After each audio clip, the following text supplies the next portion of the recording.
Hi there, thanks for checking this video. I'm Jackson Felden. Today is going to be all about ransomware. I want to share the differences between commodity and human-operated ransomware. When it comes to the human-operated ransomware, I will provide some of the tools and all the phases used by the criminals in order to take control of the enterprises out there. Some kind of really interesting stuff. I hope you enjoy. Before talking about human-operated ransomware, I just want to provide a quick intro in regards to ransomware. As you can see in here, ransomware is a type of malware that infect devices, encrypt data, and make the device unusable. In order for the users to get access back to the data, they need to pay the ransom. In these days, nobody is really safe.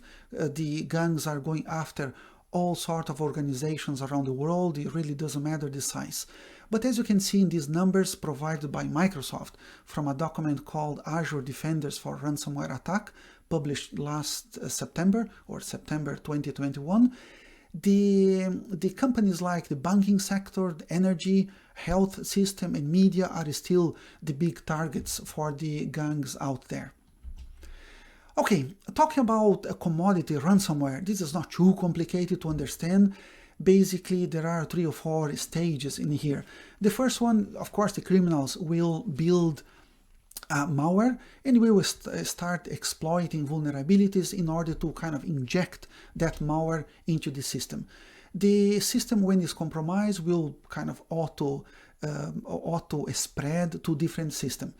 When the D-Day comes, all the files get encrypted, and then eventually user will get a message like that one requesting a payment. This one here is looking for a payment done via Bitcoin, and the reason for that is to make untraceable, or to make at least really difficult, to find where actually the money ends up. The best example I can give you about a commodity ransomware is the WannaCry. Probably you can remember back in May 2017 was when the WannaCry striked, targeting mainly Windows operating system. It auto spread. Eventually it managed to infect more than 200,000 devices from different countries, to be honest, more than 150 countries.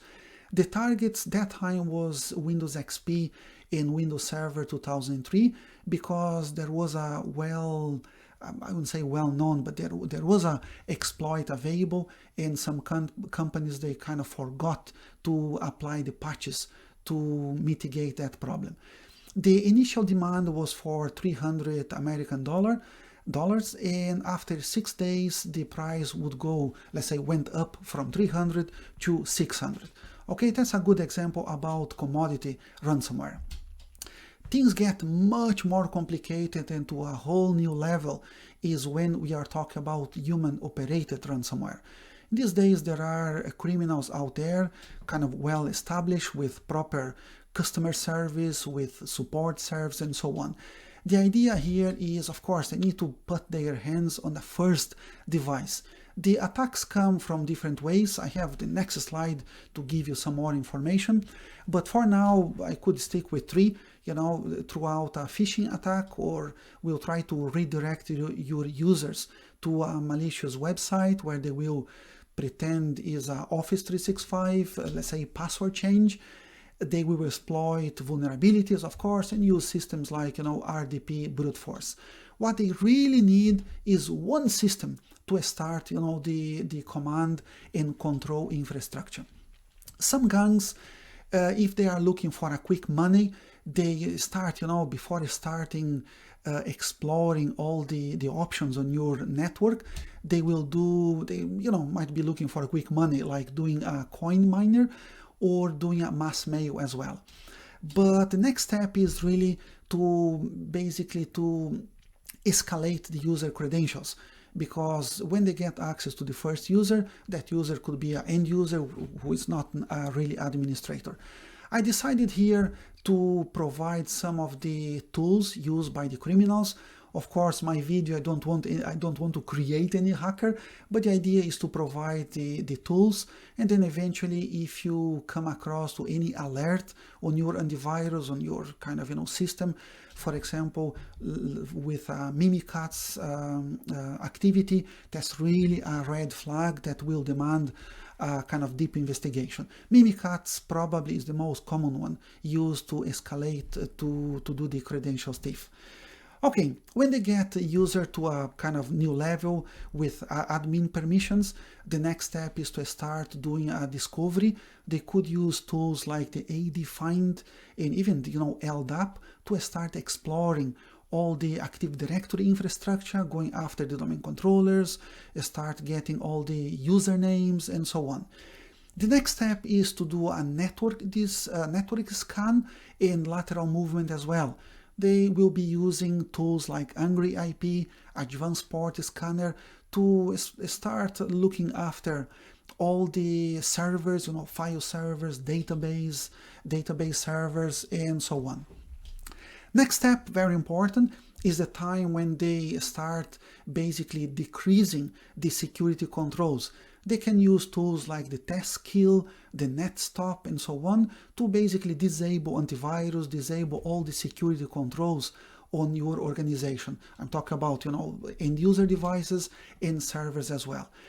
Doing that, the next step is to start looking after the backups. They really want to maximize the chances for the organizations to make the payment in order to get information back. They will delete the backups, they will delete any shadow copies, and so on. The next step is to basically establish the persistence. Tools used for that is basically tools you are using to do the device management, like Grow Policy, Intune, and configuration or config manager as well. In that, if you ever come across some, let's say, unknown new service registration, maybe some kind of weird scheduled tasks for some batch files, some other files, of course you need to keep your eye and do a deep dive investigation on that as well. In parallel, when that is happening, they will start kind of stealing a key data. That again is to keep, to add more pressure on the organizations to make the payment. Otherwise, they will threat the organizations, saying they will publish those, let's say, sensitive databases and key documents, Excel spreadsheets, and so on in different sites.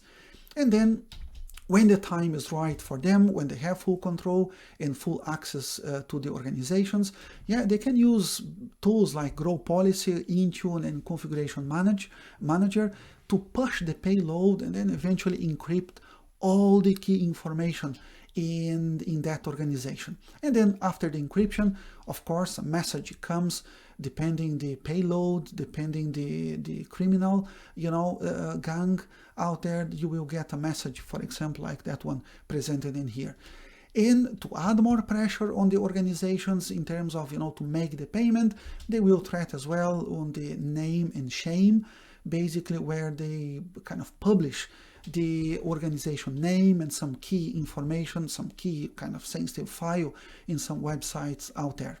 These are, it's a kind of, very complex and very busy slide, but as I said at the beginning, I just wanted to share some of the key tools. Of course, different organizations, I would say different, let's say, criminal organizations, they use different strategy, and I try to kind of show all different tools different organizations, criminal organizations, can use in here.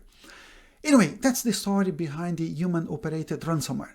And this last slide for this presentation is, thanks Microsoft for sharing that, is just for us to understand the ransomware evolution.